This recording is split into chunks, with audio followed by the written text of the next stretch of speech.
Sy Annie Potty gaan ons, ek wil net vir al ons mense net 'n bietjie meedeel. As jy Bybelstudie doen, dan moet jy 'n bietjie dieper gaan as net om mekaar se ondervindings met die Here te deel, om 'n bietjie 'n getuienis te gee. Jy moet Bybelstudie doen. En om dit te kan doen, het jy 'n paar gereedskapstukkies nodig. Nou, ek gaan net hierso kyk, so ver, ek weet en ons werk ook internasionaal, daarom weet werk ons ook maar met Engels so nou en dan. En dan natuurlik die Afrikaans het nie die weergawes van die Engels wat beskikbaar is in die wêreld nie. So ons gebruik dit wat tot ons beskikking is, die beste. Ons dien die beste God, ons ook die beste gereedskap. En hier gaan ek nou verder gaan. Môre julle, Stefans het gevra, ek moet so 'n bietjie gesels en vir julle 'n bietjie verduidelik van hierdie Bybels wat ons het. Kyk, die woord bly die woord, nê? Maar daar mense kry nou verskillende vertalings, soos julle weet. As ek net so vinnig kan praat, net die Afrikaans, hierdie ek dink is nog die ou tipe, ja, die 33 vertaling. Daar so staan dit.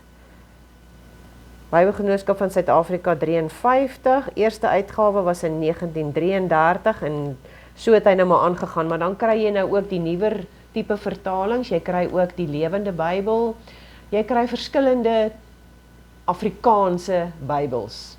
So jy moet kyk watter een is vir jou die naaste aan die oorspronklike. Nie wat die lekkerste lees nie, want dis nie altyd die lekker medisyne wat jou gesond maak nie, nê? Dan het ons hierso 'n Bybel wat nie baie bekend is aan almal nie, wat hulle noem the Chain Reference Bible. Dit is ook deur Thomsons gedoen. Dis 'n verskriklike lekker Bybel om te hê vir Bybelstudie. Alhoewel hy net in die King James version, dis die thee en die thou Engels nog voorkom. Maar wat baie lekker is van hom, dis die Bybelgedeelte hier, en dan het hy langs die kante, het hy verwysings wat dan agter in die Bybel, as jy nou gaan kyk, hierso is nommertjies, wat byvoorbeeld daarso is 2009 God's Kingdom, dan as jy nou agter in die Bybel gaan kyk, het hulle alles so met sulke nommertjies gemerk. So as jy nou daar na 2009 toe gaan, hier is al klaar by die. Jy moet weet daai organogram ook sommer 'n bietjie vas staan. Ok, ek weet net nie waar is hy nie. Wat het ons nou dan? 2009. As jy nou hier gaan kyk, 2009 sê hy, coming with power, God's Kingdom. En dan het hy daar 'n klomp teksverse wat hy direk tot daai versie praat, waar dan hy ook vir jou ander verse bygee. Kyk, daar's Revelations, 1 Corinthians, daar verwys hy weer na ander nommertjies, 2483, met ander woorde, dit gaan Eternal Kingdom wees, en daar ene gaan wees, The Growth of the Kingdom, 2380. Nou, ons het nou nie vanmôre so baie tyd, dat ons in al daai kan ingaan nie, maar dit wys vir jou, jy kan 'n studie gaan maak oor the Kingdom of God. O, hier is dit wat Stefans gesê het. Hierdie Bybel wat interessant is van hom, hy het ook die oorsprong van die tekste, want baie mense wonder, waar kom die Bybel vandaan? Nou, as jy gaan lees, hy het 'n hele ding hier, wat jy vir jou die hele geskiedenis verduidelik. Kyk, is nie net een bladsy nie, dit gaan sommer hier aan. Waar kom die Engelse vertalings since 1901 vandaan?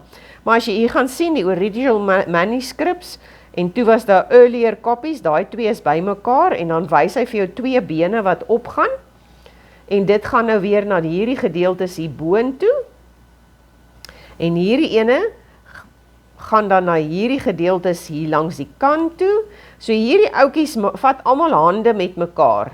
Daai gee vir jou die Modern English Translations, dis die New King James, die NIV, die New International Version, ek weet nie eers wat is die TEV nie, LB, NASB, NEB, dis verskriklik, die Amplified wat almal ook van, dan kry jy die Revised Standard Version, So hier is baie. Hier is die American Standard. Ja, en hierdie kom van die Qumran grot af. Ja, hierdie sien julle het 'n aparte been, want daar het op 'n stadium in die woord toe vind hulle uit, krisis, hier is die Qumran grotte wat hulle toe gevind het in Die Dead Sea Scrolls. ja, in kleipotte.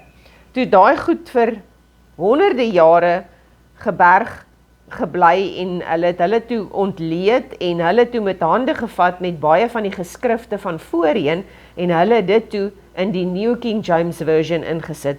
So as jy nou wil gaan kyk waar lê jou Bybel, dan moet jy miskien nou gaan kyk in watter jaar is hy gepubliseer of vertaal en dan kyk hoe naby kom hy aan die oorspronklike tekste. Want onthou, die oorspronklike teks is altyd die teks wat jou die naaste aan die waarheid gaan gee.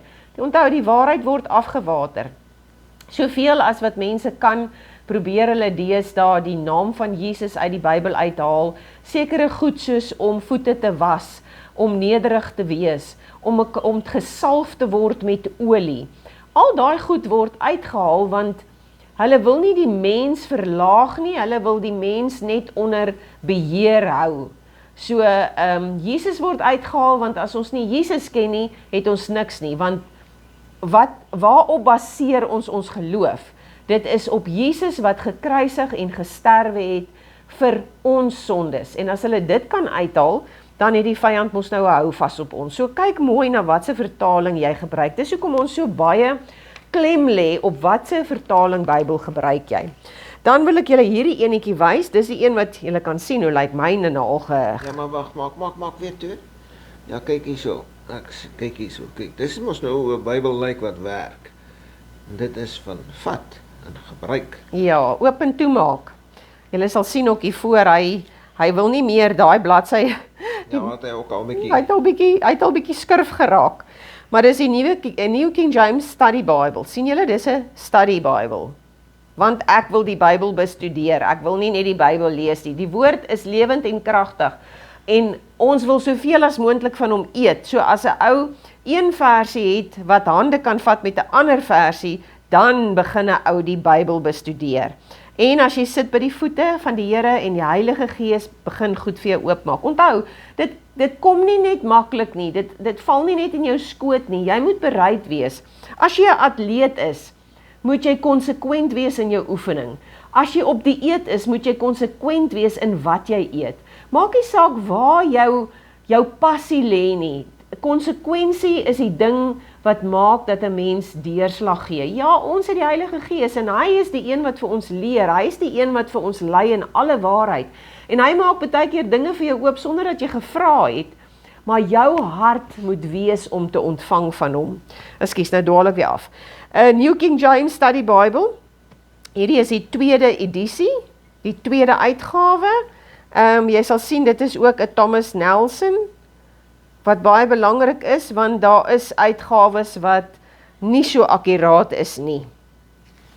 Goed, hy het ook maar, daar sal julle sien, New King James Study Bible, formerly titled the Nelson Study Bible. So van die ouer weergawe sal wees the Nelson Study Bible. Hy het 'n voorwoord, hy het wat sê hy vir jou, wat is nou alles in hierdie Bybel? As jy nou net op hierdie bladsy kyk, daar's woordstudies, daar's in-text maps, so uit kaarte, volkleurkaarte, hoe om te verstaan wat die Bybel sê, tools for Bible study, daai is baie belangrik, want baie mense weet nie. Teachings and illustrations, prophecies, parables of Jesus, the miracles of Jesus, the prayers in the Bible. So hy het tot 'n konkordansie in alles wat jy nodig het om Bybelstudie mee te doen.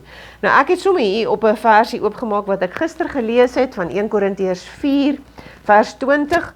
For the kingdom of God is not in word but in power. Dit is wat die New King James Version sê. Nou as jy na daai versie gaan kyk, dan gaan kyk ons in die middel, het hy so studiestukke, vers 20, daar het hy 'n lyk soos 'n Z, ja, daar soos 'n Z by the kingdom.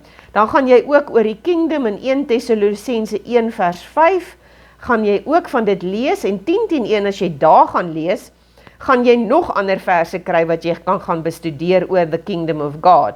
En dan het hy ook power, wat hy in hierdie versie highlight, wat 1 Korintiërs 2 vers 4 is. So as jy nou weer na 1 Korintiërs 2 vers 4 toe gaan, hy sommer nou hier naby, kom ons gaan kyk gou.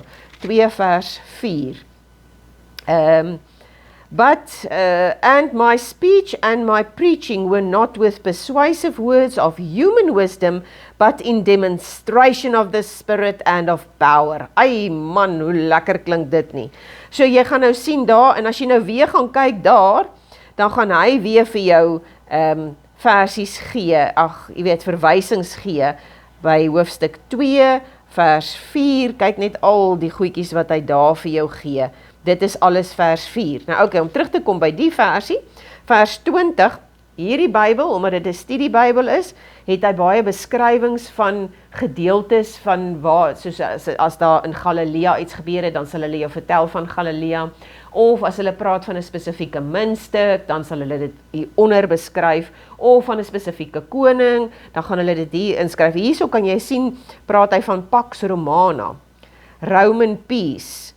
En nou dit iewerste in hierdie gedeelte hier, het hulle dit aangehaal, en dis hoekom hulle daai gedeelte vir jou aan sit. Vers 20 hieronder, sê hy, hier staan 4, 18 tot 20. Some people in Corinth probably the instructors who had caused division, see verse 15, acted as though Paul would never return to hold them accountable for their actions. Lekker nee, net soos ons mense. Puffed up, these people were conceited and prone to boasting. The kingdom of God here does not refer to the future reign of Christ, but to Christ's present rule in the hearts of his people. This reality guaranteed that Paul would have the power to expose and discipline those who afflicted the Corinthian church. Dit het nog nie verander nie, nee? So sien maar, dit is hoe Bybelstudie werk. Jy kan nou nog verder gaan, en in hierdie Bybel het hy die konkordansie agterin, as jy byvoorbeeld nou na die woord kingdom wil gaan kyk, kom ons kyk gou EFGHIJKL, kingdom, KKK, kingdom, kingdom, kyk net al hierdie baie verse, alles gaan oor kingdom. En as jy nou gaan kyk, dan kan jy al daai teksverse daar gaan naslaan oor kingdom, en dis hoe jy begin Bybelstudie doen. Ja. So ek weet nie, hier's baie goed in hierdie, maar die video raak nou weer lank, so dit gee vir julle daarom net 'n riglyn waarmee julle kan begin. Geniet dit. Ronel Botha Tabazimbi.